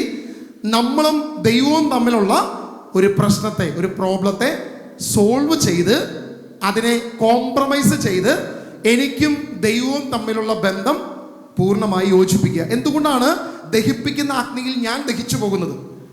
എന്തുകൊണ്ടാണ് ദഹിപ്പിക്കുന്ന അഗ്നിയിൽ ഞാൻ ദഹിച്ചു പോകുന്നത്? കാരണം എന്താ? മനുഷ്യൻ ദഹിച്ചു പോകുന്നതിന്റെ കാരണം എന്താ? പാപം ചെയ്തുകൊണ്ട്. പാപം ചെയ്തപ്പോഴാണ് ദേഹി അവനിലേക്ക്, ജഡം അവനിലേക്ക് വരികയും അപ്പോഴാണ് അവൻ നഗ്നനാണെന്ന് തിരിച്ചറിയുകയും അവന് വസ്ത്രത്തിന്റെ ആവശ്യം വരികയും ചെയ്തത്. അതുവരെ മനുഷ്യൻ ആത്മാവായി അവന് ആത്മീയ രൂപത്തിലാണ് അവൻ നിൽക്കുന്നത്. എന്നാൽ പാപം ചെയ്തു കഴിഞ്ഞപ്പോഴാണ് അവർ സ്വയം നഗ്നരാണെന്ന് പരസ്പരം തിരിച്ചറിയുകയും ചെയ്യുന്നു. അപ്പോൾ ഒരു ചോദ്യമുണ്ട്, മനുഷ്യനെ മണ്ണുകൊണ്ട് രൂപീകരിച്ചു എന്നുള്ള ചോദ്യമുണ്ട്. അതിലേക്ക് ഞാനിപ്പോൾ പോകുന്നില്ല. അതിലേക്ക് പോയാൽ നമ്മുടെ ക്ലാസ് ഇപ്പൊ തീരത്തില്ല. ദൈവം ഓരോ കാര്യങ്ങളും സൂചിപ്പിച്ചു കൊടുത്തിട്ടുണ്ടാകാം. ഇവർ തമ്മിൽ അത്രത്തോളം ബന്ധമായി പരസ്പരം സംസാരിക്കുകയും ചെയ്യുന്നത് നമ്മൾ കാണുകയാണ്. എന്നാൽ പാപം ചെയ്തപ്പോൾ ആദം തന്നെ പോയി മരത്തിന്റെ മറയിൽ ഒളിച്ചിരുന്നു. കാരണം ദൈവം ദഹിപ്പിക്കുന്ന അഗ്നിയാണെന്ന് അവൻ അറിയാം. പാപം ചെയ്തവന് ദൈവത്തിന് മുൻപിൽ നിൽക്കാൻ പറ്റത്തില്ല. അവിടെയാണ് ദൈവം അവനെ പിടിച്ചു പുറത്താക്കുന്നത്. അതുകൊണ്ടാണ് ദൈവം പറയുന്നത്, ഈ നിരപ്പാക്കലില്ലാതെ ഇനി ഒരിക്കലും മനുഷ്യന് ദൈവവുമായി ചേർന്ന് നിൽക്കാൻ പറ്റത്തില്ല. അവിടെയാണ് നമ്മൾ നേരത്തെ വായിച്ച 1 തിമോത്തിയോസ് 2-ാം അധ്യായം 5-ാം വാക്യം നമ്മൾ ഒന്നുകൂടി വായിക്കുക. 1 തിമോത്തിയോസ് 2:5. എന്തെന്നാൽ ഒരു ദൈവമേ ഉള്ളൂ, ഒരേ ഒരു ദൈവമേ ഉള്ളൂ, ദൈവത്തിനും മനുഷ്യർക്കും മധ്യസ്ഥനായി ഒരുവനേയുള്ളൂ, മനുഷ്യനായ യേശുക്രിസ്തു. ജെമിൻ ബ്രദറെ വാ, ബേസിൽ എന്തെയല്ല യാദർശു വാ, രണ്ടുപേരും വാ. ആദർശനാണെങ്കിൽ താടിയുണ്ട്, ഇങ്ങോട്ടാണെങ്കിൽ വെളുത്ത താടിയുണ്ട്, രണ്ടും പോരട്ടെ. നിങ്ങൾ ഉദാഹരണത്തിന് എടുക്കുന്നതാണ്. ഇത് വെച്ചിട്ട് നാളെ ഈ പ്രെയർ കഴിയുമ്പോൾ ഒന്ന് തൊട്ടുമുത്താനൊന്നും നിൽക്കരുത്. ദൈവത്തെ ഓർത്ത് കാര്യം മനസ്സിലാക്കുക മാത്രമാണ് ചെയ്യുന്നത്. ഓക്കെ, നിങ്ങൾക്ക് പരിചയമുള്ള ഉദാഹരണം പറയാമെന്ന് വെച്ചിട്ടാണ്. കാരണം നിങ്ങൾ വെളുത്ത താടിയും വെളുത്ത മുടിയൊക്കെ കാണുമ്പോൾ നിങ്ങൾക്ക് പെട്ടെന്ന് നിങ്ങൾ കണ്ടുപരിചയമുള്ള പിതാവായ ദൈവത്തെ നിങ്ങൾക്കൊന്ന് ഓർമ്മ വരും. അപ്പോൾ അത് ഇങ്ങോരാണെന്ന് വെറുതെ വിചാരിക്കുക, അത്രേ ഉള്ളൂ. കറുത്ത താടിയും ഇത്തിരി മുടിയൊക്കെ കാണുമ്പോൾ നമുക്ക് നമ്മുടെ ഡാവിഞ്ചി വരച്ച താടിക്കാരനാണെന്ന് നിങ്ങൾക്കൊരു ചിന്തയുണ്ടാകും. അത് നിങ്ങളൊന്ന് വിചാരിക്കുക. ദൈവത്തെ ഓർത്ത് തൊട്ടുമുത്തി ശല്യപ്പെടുത്തരുത് എന്ന് വീണ്ടും ഒരു ഡിസ്ക്ലൈമർ പറയുന്നു. ഓക്കെ, അപ്പോൾ ഇത് പുത്രനായ ദൈവമാണ്, നിങ്ങൾ വെറുതെ വിചാരിക്കുക. ഓക്കെ, അപ്പോൾ ഈ രണ്ടുപേരും ഇവിടെ നിൽക്കുക. ഇനി നമ്മൾ ഉൽപ്പത്തി പുസ്തകത്തിൽ തന്നെ കാണുന്നുണ്ട്, ദൈവം തൻ്റെ സാദൃശ്യത്തിലും ഛായയിലും മനുഷ്യനെ സൃഷ്ടിച്ചു. അല്ല, അങ്ങനെയല്ലേ പറഞ്ഞിരിക്കുന്നത്? നമുക്ക് നമ്മുടെ ഛായയിലും സാദൃശ്യത്തിലും മനുഷ്യനെ സൃഷ്ടിക്കാം. അപ്പോൾ അവിടെ ദൈവം ഏകനാണോ എന്ന് ചോദിച്ചാൽ ദൈവം ഏകനല്ല. നമുക്ക് അവിടെ പരസ്പരം സംസാരിക്കുന്ന ദൈവത്തെ നമുക്ക് കാണാൻ പറ്റും. അപ്പോൾ ആ ദൈവം പരസ്പരം അവർ സംസാരിക്കുകയാണ്. നമുക്ക് നമ്മുടെ ഛായയിലും സാദൃശ്യത്തിലും മനുഷ്യനെ സൃഷ്ടിക്കാം. അങ്ങനെയാണ് സൃഷ്ടിച്ചു വെച്ചിരിക്കുന്നത്. ഇനി പിതാവായ ദൈവം പുത്രനെ ഭൂമിയിലേക്ക് അയച്ചപ്പോൾ തിമോത്തിയ ലേഖനം പറയുകയാണ്, അവിടെ മനുഷ്യനായി ഭൂമിയിലേക്ക് വന്നു. ഫിലിപ്പി ലേഖനം പറയുകയാണ്, ദൈവത്തിന്റെ സമാനതയിൽ നിർത്താതെ താഴേക്ക് ഇറക്കി വിടുകയാണ്. കാരണം ഇതിനെ തൊടാൻ പറ്റത്തില്ല. കാരണം ഇതെന്താണ്? കുറച്ച് അഗ്രസീവാണ്, കടിച്ചു കീറുന്ന, കാണാൻ പാടില്ല, മുഖം തന്നെ കണ്ടറിയാൻ പാടില്ലേ. ഇത്തിരി പ്രശ്നക്കാരനാണ് പുള്ളി, അല്ലേ? ഇത്തിരി പ്രോബ്ലം ഉള്ള പുള്ളിയാണ്. ഇങ്ങോട്ടോ തൊടാനോ അടുത്ത് വരാനോ പറ്റില്ല. കാരണം ഞാൻ പാപം ചെയ്തതാണ്, ഞാൻ തിന്മ ചെയ്തതാണ്. അപ്പോൾ ദൈവത്തിന്റെ രൂപത്തിൽ നിന്നും അവൻ താഴേക്ക് ഇറങ്ങി, ദൈവത്തിന്റെ സമാനതയിൽ നിന്നും അവൻ താഴേക്ക് ഇറങ്ങി എവിടേക്ക് വരികയാണ്? ദാസന്റെ രൂപം, മനുഷ്യന്റെ രൂപം സ്വീകരിച്ച് ഒരു പൂർണ്ണ മനുഷ്യനായി മറിയത്തിന്റെ ഉദരത്തിൽ പിറന്ന് അവൻ താഴേക്ക് ഇറങ്ങി വരികയാണ്. അപ്പോൾ ഇവന് ഉറക്കമുണ്ട്, ക്ഷീണമുണ്ട്, വിശപ്പുണ്ട്, ദാഹമുണ്ട്, എല്ലാ പറഞ്ഞ ലിമിറ്റേഷനുമുണ്ട്, എല്ലാ പ്രശ്നമുണ്ട് ഈ വ്യക്തിക്ക്. ആർക്ക്? യേശുവിന്. മാത്രമല്ല ഇവർ തമ്മിൽ കമ്മ്യൂണിക്കേഷൻ ഉണ്ട്. ദൈവം പറയുന്നതാണ് ഇവൻ ചെയ്യുന്നുള്ളൂ, ദൈവം ചെയ്യാൻ പറയുന്നതാണ് ചെയ്യുന്നത്, ദൈവത്തിന്റെ ഹിതമനുസരിച്ചിട്ടാണ് താഴോട്ട് ഇറങ്ങി വന്നിരിക്കുന്നത്, ദൈവം പറയുന്നതേ ചെയ്യത്തുള്ളൂ, വേറൊന്നും ചെയ്യുന്നില്ല. അപ്പോൾ നമുക്ക് ഒരു കാര്യം നമുക്ക് മനസ്സിലാകും, ഇത് പൂർണ്ണ മനുഷ്യനാണ്, അല്ലേ? ഡ്രാമയല്ല, നാടകമല്ല, ഒരു പൂർണ്ണ മനുഷ്യനാണ്. ഇദ്ദേഹം ചുമ്മാ ഒന്ന് വേഷം മാറി ചുമ്മാ കബളിപ്പിക്കാൻ വരികയാണെങ്കിൽ ഇങ്ങോർക്ക് വേദനയുണ്ടോ, ദുഃഖമുണ്ടോ, ദാഹമുണ്ടോ, ക്ഷീണമുണ്ടോ? ഇതൊന്നുമില്ല. അപ്പോൾ വേഷം മാറി വന്നതല്ല, പകരം തന്നെ ശൂന്യനാക്കി ദാസന്റെ രൂപത്തിൽ വന്നാലാണ് ഈ പ്രശ്നത്തെ പരിഹരിക്കാൻ പറ്റത്തുള്ളൂ. കാരണം ദൈവത്തിന്റെ കാര്യം മനുഷ്യനെ അറിയാം, ഈ മനുഷ്യന്റെ പ്രശ്നത്തെ അറിയാം, ലിമിറ്റേഷനെ അറിയാം. പക്ഷെ രണ്ടുപേർക്കും സമതനായിരിക്കണം. ഞാൻ നേരത്തെ പറഞ്ഞ പോലെ പാകിസ്ഥാൻ ചെന്ന് ഈ പ്രോബ്ലത്തെ സോൾവ് ചെയ്യാൻ ചെന്നാൽ ഇസ്രായേൽ പറയും പോയി പണി നോക്കാൻ പറയും, അല്ലേ? നാടൻ ഭാഷയെ പറഞ്ഞാൽ അത് അയ്യത്ത് വെച്ചാൽ മതി എന്ന് പറയുന്ന പോലെ ഇവർക്ക് രണ്ടുപേർക്കും സമതനായിരിക്കണം. ദൈവത്തിനും തുല്യനായിരിക്കണം, മനുഷ്യനും തുല്യനായിരിക്കണം. അവിടെയാണ് ദൈവത്തിന്റെ രൂപത്തിൽ നിന്നും താഴോട്ട് ഇറങ്ങി. കണ്ടോ, കറുത്ത താടിയൊക്കെ ഉണ്ട്, നല്ല മുടിയൊക്കെ നീട്ടി വളർത്തി. പുള്ളിക്കാണെങ്കിൽ വേറൊരു പ്രശ്നം കൂടി ഉണ്ട് കേട്ടോ, കണ്ണാടയും കൂടി ഉണ്ട്, കണ്ണും കാണാൻ പറ്റുള്ള, നേരെ വണ്ണം വായിക്കാനും അറിയില്ല, അങ്ങനത്തെ ഒരു പ്രശ്നം കൂടി പുള്ളിക്കുണ്ട്. നമ്മുടെ ദൈവത്തിന് അങ്ങനെ ഒന്നുമില്ലേ? ഞാൻ കാര്യം പറഞ്ഞത് മാത്രമേ ഉള്ളൂ. ഓക്കെ, അപ്പോൾ ലിമിറ്റേഷനിലേക്ക് ഇറങ്ങി വന്നിരിക്കുക, താഴോട്ട് ഇറങ്ങി വന്നിരിക്കുക. ഇപ്പോൾ നമ്മുടെ എല്ലാവരുടെയും പ്രശ്നം ആർക്ക് മനസ്സിലാവും? ആർക്ക് മനസ്സിലാവും? എൻ്റെ പ്രോബ്ലം ആർക്ക് മനസ്സിലാവും? എനിക്ക് ആശ്രയിക്കാൻ ആരുടെ അടുത്ത് പറ്റും? എൻ്റെ പ്രശ്നത്തെ ആരുടെ അടുത്ത് ചെല്ലാൻ പറ്റും? എൻ്റെ പ്രതിസന്ധിക്ക് ആരുടെ അടുത്ത് പോയി എനിക്ക് ആശ്രയിക്കാൻ പറ്റും? യേശുവിൻ്റെ അടുത്ത് പോയി ആശ്രയിക്കാൻ പറ്റും. ഓക്കെ, ക്ലിയറായി എന്ന് ഞാൻ വിശ്വസിക്കുന്നു. രണ്ടെണ്ണത്തിനും വിട്ടോട്ടെ. അവസാനം ഒന്നും കൂടി പറയാം, ദൈവത്തെ ഓർത്ത് തൊട്ടുമുത്താനൊന്നും പോകരുത് എന്നുകൂടെ വീണ്ടും പറയുക. പറഞ്ഞേ ഹല്ലേലൂയ. നിങ്ങളൊരു കാര്യം മനസ്സിലാക്കുക, യേശു വിശപ്പുള്ളവനായി, ദാഹമുള്ളവനായി, ക്ഷീണമുള്ളവനായി, ഉറക്കമുള്ളവനായി വന്നത് നമുക്ക് വേണ്ടിയിട്ടാണ്. എൻ്റെ പ്രശ്നമായതുകൊണ്ടാണ്, ഞാൻ പാപിയായതുകൊണ്ടാണ്, ഞാൻ തിന്മ ചെയ്തവനായതുകൊണ്ടാണ് എന്നെ സ്വർഗത്തിലേക്ക് കരയറ്റാനാ. അല്ലെ അവന് അതിൻ്റെ ആവശ്യമില്ലായിരുന്നു. ആ ദൈവത്തിന് എന്തെങ്കിലും ലിമിറ്റേഷൻ ഉണ്ടെങ്കിൽ, യേശുവിന് എന്തെങ്കിലും ലിമിറ്റേഷൻ ഉണ്ടെങ്കിൽ അത് എൻ്റെ അനുഗ്രഹമാണ്, എന്നോടുള്ള അവൻ്റെ സ്നേഹമാണ്. ദൈവത്തിന് അതിൻ്റെ ആവശ്യം ഉണ്ടായിട്ടല്ല. ദൈവത്തിന് യാതൊരുവിധ ആവശ്യമില്ല. എന്ത്? ദൈവം താഴേക്ക് ഇറങ്ങി വരേണ്ട യാതൊരുവിധ ആവശ്യവും ദൈവത്തിനില്ല. പക്ഷേ അവൻ്റെ ലിമിറ്റേഷൻസ് എല്ലാം എന്നോടുള്ള സ്നേഹമാണ്. കാരണം അങ്ങനെ ഇറങ്ങി വന്നാലേ എനിക്ക് ആ ദൈവത്തിൻ്റെ അടുത്തോട്ട് പോയി എൻ്റെ പ്രശ്നം പറയാൻ പറ്റുള്ളൂ. 1 യോഹന്നാൻ 2-ാം അധ്യായം അതിൻ്റെ 1-ാം വാക്യം വായിക്കുക.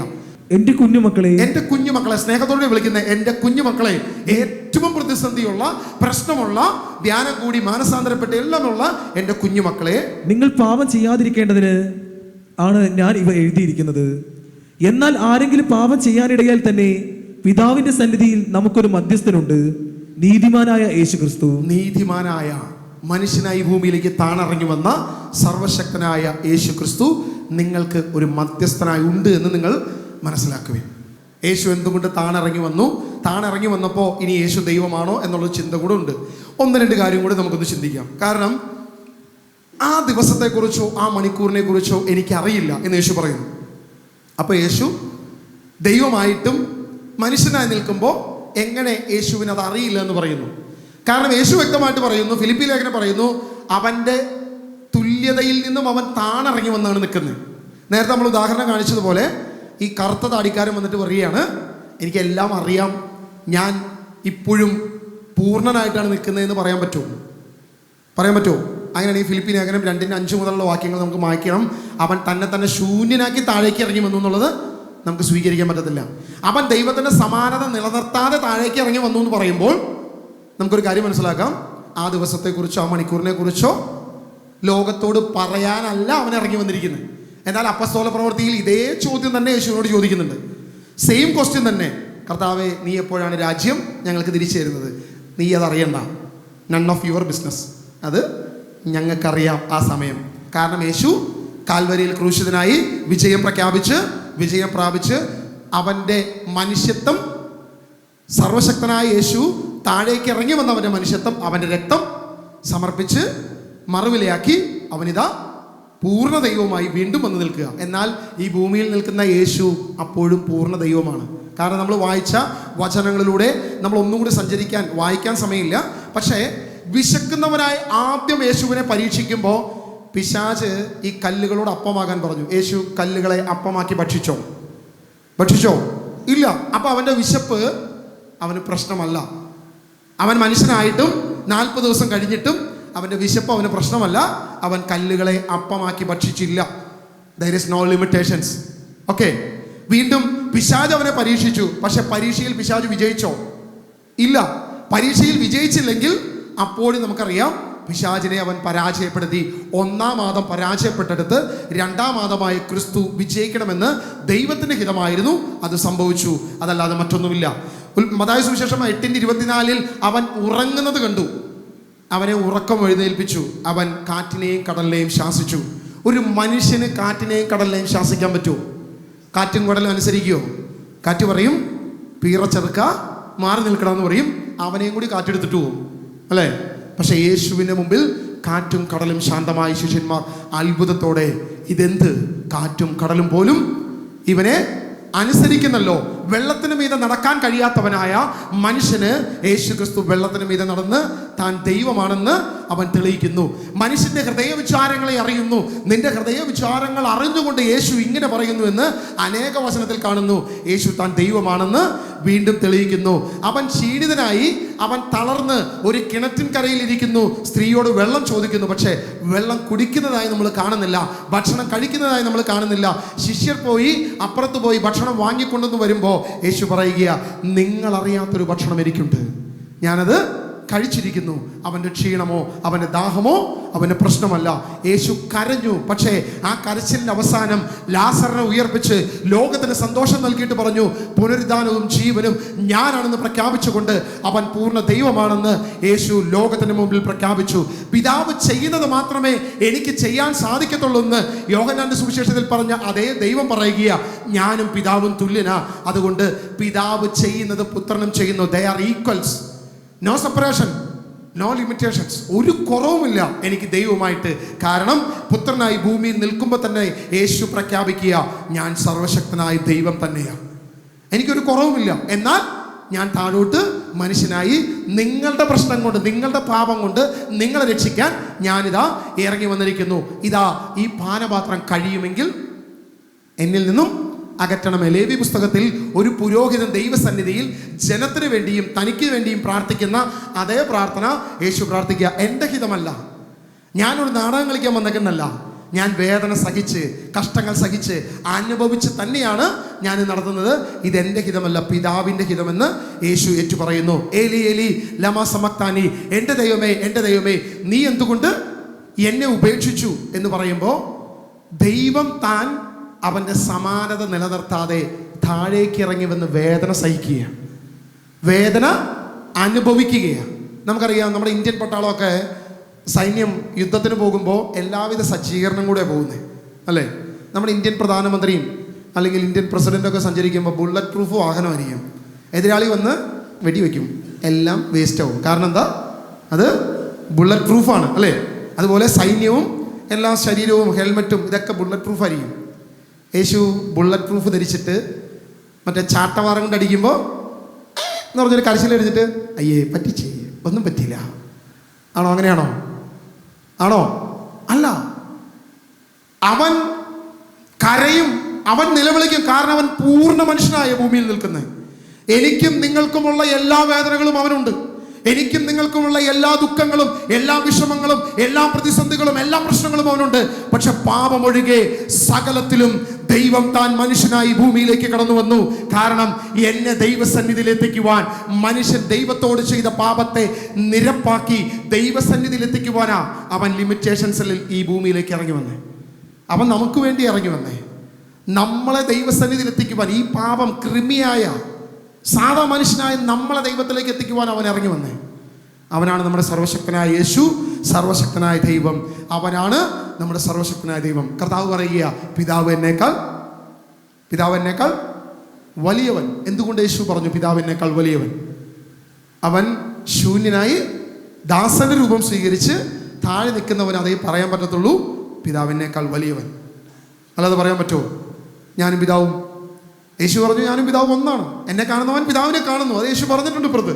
എന്നാലും യേശു പറയാണ് പിതാവിനേക്കാൾ വലിയവൻ എന്ന് പറഞ്ഞതിൻ്റെ കാരണം തന്നെ ശൂന്യനാക്കി ദാസന്റെ രൂപം സ്വീകരിച്ചു. ഇത് കോൺട്രഡിക്ഷൻ അല്ല, പകരം ഈ വചനങ്ങളെല്ലാം ചേർത്ത് വെക്കുമ്പോഴേ നമുക്ക് ഈ ആശയം മനസ്സിലാകത്തുള്ളൂ, ഈ സത്യദൈവത്തെ നമുക്ക് തിരിച്ചറിയാൻ പറ്റത്തുള്ളൂ. അങ്ങനെയാണ് യേശു ദൈവമാണെന്ന ബോധ്യം ദൈവം നമുക്ക് നൽകുന്നത്. ഹല്ലേലൂയ. യോഹന്നാന്റെ സുവിശേഷം 1:14. വചനം മാംസമായി നമ്മുടെ ഇടയിൽ വസിച്ചു. വചനം മാംസമായി നമ്മുടെ ഇടയിൽ വസിച്ചു. വളരെ കൃത്യമായിട്ട് പറയുകയാണ്. എന്തിനു വേണ്ടി? For what? വചനം മാംസമായത് എന്തിനു വേണ്ടിയിട്ടെന്നാണ് ഇവിടെ ദൈവവചനം പറയാൻ പോകുന്നത്.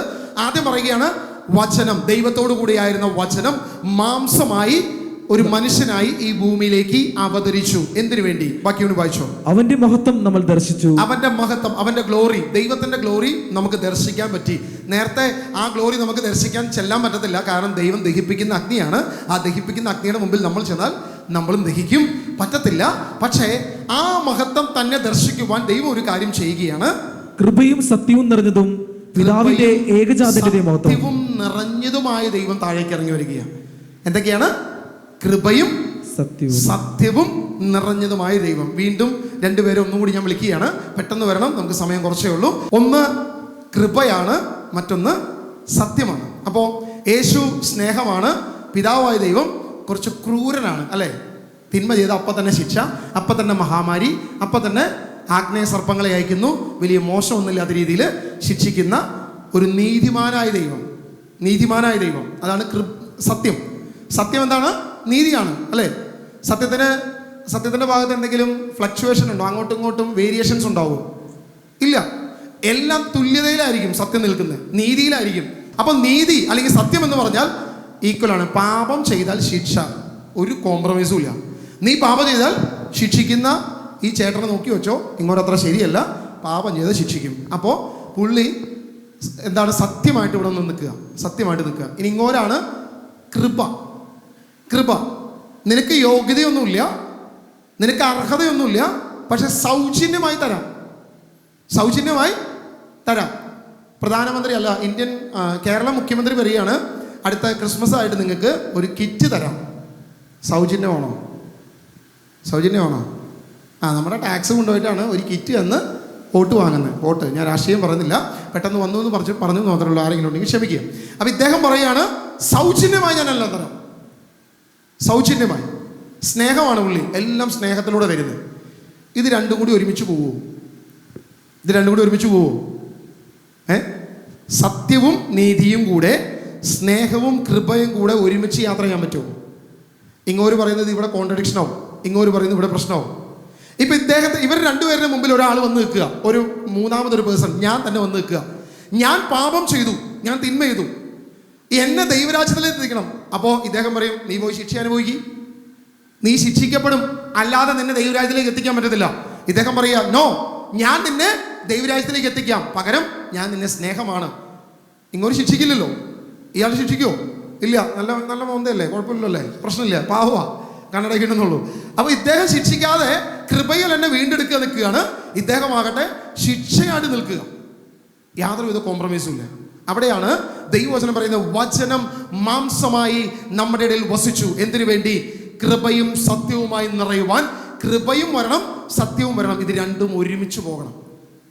ശിക്ഷ വിധിക്കുകയും ചെയ്യണം, എന്നാൽ ആ ശിക്ഷ നിന്റെ മേൽ പതിക്കുകയും ചെയ്യരുത്, നിന്നെ വീണ്ടെടുക്കുകയും വേണം. ഇവിടെയാണ് കൃപയും സത്യവും നിറഞ്ഞതായി ഇവിടെ കടന്നു വരിക. എന്താ ദൈവം ചെയ്തത്? വചനം മാംസമായി ഭൂമിയിലേക്ക് വന്നു. ഒരു ഉദാഹരണം പറഞ്ഞാൽ അത് പെട്ടെന്ന് മനസ്സിലാവുമെന്ന് വിചാരിക്കുന്നു. ഇദ്ദേഹം എൻ്റെ പിതാവാണ്, എൻ്റെ പിതാവാണ്, ഞാൻ ഇദ്ദേഹത്തിൻ്റെ മകനാണ്. ഇദ്ദേഹം ഒരു സ്കൂള് നടത്തുകയാണ്.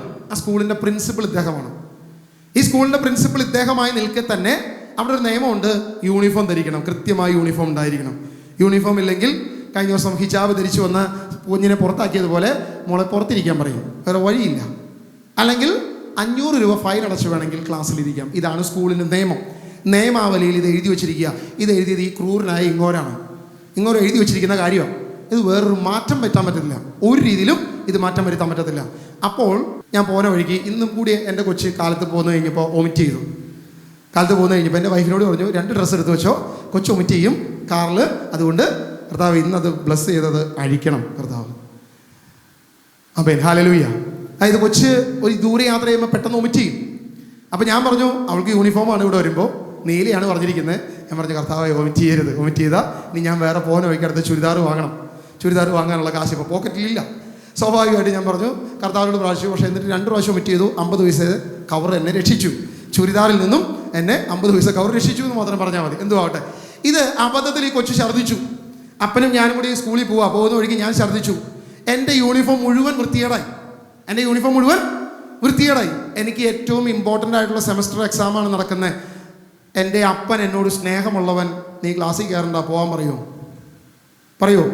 പോകുന്ന വഴിക്ക് കിട്ടുന്നൊരു കളസം വാങ്ങി, ഒരു ബനിയനും വാങ്ങി എന്നെ ധരിപ്പിച്ച് എന്നെ സ്കൂളിലേക്ക് കൊണ്ടുപോയി കഴിയുമ്പോൾ കൂടെയുള്ള ടീച്ചർമാരും സാറുമാരും എല്ലാവരും പറയും, സ്വന്തം മോൻ്റെ കാര്യം വന്നപ്പോൾ തന്ത ഉടായ്പ് കാണിക്കുന്നു.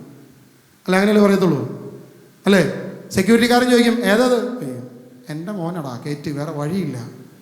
അപ്പോൾ സെക്യൂരിറ്റിക്കാരൻ സല്യൂട്ട്, പോട്ടെ എന്ന് പറയും. ടീച്ചേഴ്സിൻ്റെ റൂമിൽ ചെല്ലുമ്പോൾ എല്ലാവരും മുറുമുറുക്കും, സകലരും മുറുമുറുക്കും അല്ലേ? വേറെ കൊച്ചിൻ്റെ കാര്യം വന്നപ്പോൾ ഇതേ പ്രിൻസിപ്പൾ എന്ത് ചെയ്തു? പുറത്തിരുത്തി 500 രൂപ ഫൈൻ അടപ്പിച്ചു അല്ലേ? എല്ലാവരും മുറുമുറുക്കും. അപ്പോൾ പ്രിൻസിപ്പളായ എൻ്റെ അപ്പൻ വന്നിട്ട് പറയുക, എത്രയാ ഫൈൻ? 500. ഇതിനെടുത്തോ. 500 കൊടുത്തിട്ട് പറയുക, അവനെ ക്ലാസ്സിൽ കയറ്റിയേക്ക്, വേറെ വഴിയില്ല.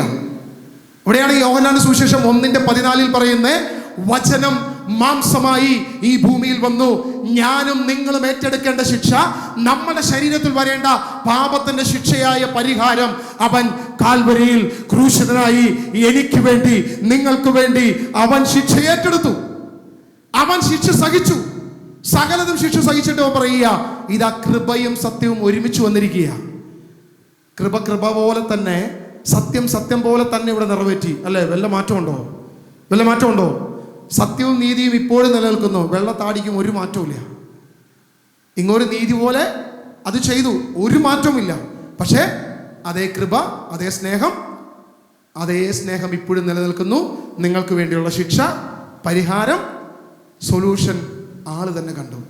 നീ ശിക്ഷ അനുഭവിക്കണ്ട, നീ യാതൊരു ശിക്ഷയും അനുഭവിക്കണ്ട. പരിഹാരം അദ്ദേഹം സ്വന്തം പോക്കറ്റിൽ നിന്നും എടുത്തു ചെയ്തു. വചനം മാംസമായി ഈ ഭൂമിയിലേക്ക് അവതരിച്ചു. യോഹന്നാന്റെ സുവിശേഷം 1:17 കൂടെ നമുക്ക് വായിക്കാം. യോഹന്നാന്റെ സുവിശേഷം 1:17 കൂടെ വായിക്കാം. എന്തുകൊണ്ടെന്നാൽ നിയമം മോശ വഴി നൽകപ്പെട്ടു, കൃപയും സത്യവുമാകട്ടെ യേശു ക്രിസ്തു വഴി ഉണ്ടായി. നിയമം മോശ വഴി, ദൈവം തന്നെ മോശ വഴി നിയമം കൊടുത്തു. മോശ വഴി നിയമം കൊടുത്തത് എന്താ? പാപത്തിന്റെ ശിക്ഷ മരണം. ശിക്ഷ നീ അനുഭവിക്കും, നോ കോംപ്രമൈസ്. അവിടെയാണ് നേരെ തിരിച്ച് ഇവിടെ വന്നിട്ട് ആ ശിക്ഷയെ അനുഭവിക്കാൻ തൻ്റെ തന്നെ പുത്രനെ ദാസന്റെ രൂപത്തിലേക്ക്, വചനം മാംസമായി ഭൂമിയിലേക്ക് വന്ന് നമുക്ക് വേണ്ടിയുള്ള ശിക്ഷ അവൻ ഏറ്റെടുത്തു. അവൻ മറുവിലയായി എനിക്ക് വേണ്ടിയിട്ടുള്ള പരിഹാരം അവൻ ചെയ്തു. അവൻ അത് സോൾവ് ചെയ്തു. ആ പ്രശ്നത്തെ എനിക്ക് വേണ്ടി മായ്ച്ചു. യെശയ്യാ പ്രവചനം 41:4 കൂടി വായിക്കാം. ആരംഭം മുതൽ തലമുറകൾക്ക് ഉണ്മ നൽകി ഇവയെല്ലാം പ്രവർത്തിച്ചത് ആരാണ്? ഈ ഭൂമി സൃഷ്ടിച്ച മുതൽ, ആരംഭം മുതൽ, തലമുറകളെ, മനുഷ്യനെ സൃഷ്ടിച്ചത് മുതൽ സകലതും പ്രവർത്തിച്ചത് ആരാണ്? ആദിയിലുള്ളവനും അവസാനത്തവനോട് കൂടെയുള്ളവനുമായ ദൈവമായ കർത്താവായ ഞാൻ തന്നെയാണ് സകലതും സൃഷ്ടിച്ചത്. സൃഷ്ടാവായ ദൈവം, സർവശക്തനായ ദൈവം, സർവമഹത്വമുള്ള ദൈവം, യഹോവയായ പിതാവായ ദൈവം ഞാനാണ് എന്ന് പറഞ്ഞിട്ട് അവസാനം പറയുകയാണ്, ഞാൻ തന്നെ അവൻ. ആരാണ്? ഞാൻ തന്നെ അവൻ. നമ്മൾ നേരത്തെ കണ്ട കൃപയും സത്യവും നിറഞ്ഞവൻ ഞാൻ തന്നെ. സത്യം നിറഞ്ഞ, മോശയ്ക്ക് നിയമം കൊടുത്ത, പഴയ നിയമത്തിൽ ശക്തമായ കൽപ്പനകൾ കൊടുത്ത, നീ ശിക്ഷ അനുഭവിക്കേണ്ടി വരുമെന്ന് പറഞ്ഞ അതേ ദൈവം തന്നെ പറയുകയാണ്, ഞാൻ തന്നെ അവൻ. ആര്? പുത്രൻ. ഞാൻ തന്നെ അവൻ. ഇത് തന്നെ യേശു ഏറ്റു പറയുന്നുണ്ട്. യോഹന്നാന്റെ സുവിശേഷം 8:28 ഞാൻ തന്നെ അവനെന്ന് ദൈവവചനം വ്യക്തമായിട്ട് പറയുന്നു. വായിക്കാം. അതുകൊണ്ട് യേശു പറഞ്ഞു, നിങ്ങൾ മനുഷ്യപുത്രനെ ഉയർത്തി കഴിയുമ്പോൾ ഞാൻ തന്നെയും ഞാൻ സ്വമേധയാ ഒന്നും പ്രവർത്തിക്കുന്നില്ല, പ്രത്യുത എൻ്റെ പിതാവ് എന്നെ പഠിപ്പിച്ചതുപോലെ ഇക്കാര്യങ്ങൾ ഞാൻ സംസാരിക്കുന്നുവെന്നും നിങ്ങൾ മനസ്സിലാക്കും. നിങ്ങൾ മനുഷ്യപുത്രനെ ഉയർത്തി കഴിയുമ്പോൾ ഞാൻ തന്നെ അവൻ, ഞാൻ തന്നെ എന്ന് നിങ്ങൾ മനസ്സിലാക്കും. നിങ്ങളുടെ പ്രശ്നം അവിടെ തീരും. എല്ലാ കാര്യത്തിലും ആ മനുഷ്യപുത്രൻ കാൽവരിയിൽ ക്രൂശിതനായി മറുവിലയായി അവൻ നമുക്ക് രക്തം നൽകി, അവൻ വീണ്ടെടുപ്പ് വില കൊടുത്ത്, അവൻ വീണ്ടെടുത്ത് കഴിയുമ്പോൾ നിങ്ങൾക്കൊരു കാര്യം മനസ്സിലാകും.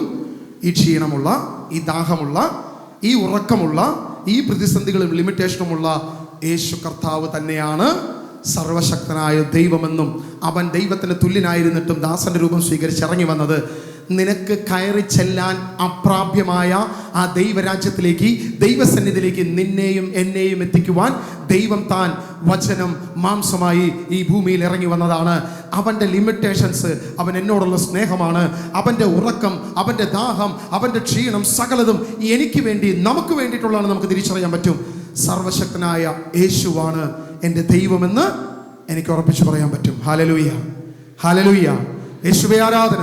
ഞാൻ അവനെ അയക്കും, ഞാൻ തന്നെ അവൻ എന്ന് നീ തിരിച്ചറിയും. ഇത് പഴയ നിയമത്തിൽ യെശയ്യാൽ പ്രവചിച്ചു. യേശു യോഹന്നാനിൽ വളരെ വ്യക്തമായിട്ട് പറഞ്ഞു, യെശയ്യാ പ്രവചിച്ച ഞാൻ തന്നെ അവനെന്ന് നീ തിരിച്ചറിയുക. പറഞ്ഞേ ഹല്ലേലൂയ. യേശു ദൈവമാണോ? അല്ലേ? യേശു ദൈവമാണോ? യേശു സർവശക്തനാണോ? യേശു സർവസമ്പൂർണനാണോ? യേശു എൻ്റെ പ്രശ്നങ്ങളെ അറിയുന്നവനാണോ? എനിക്ക് ആശ്രയിക്കാൻ കൊള്ളാവുന്നവനാണോ? എൻ്റെ പ്രശ്നങ്ങളെ അറിയുന്നവനാണോ?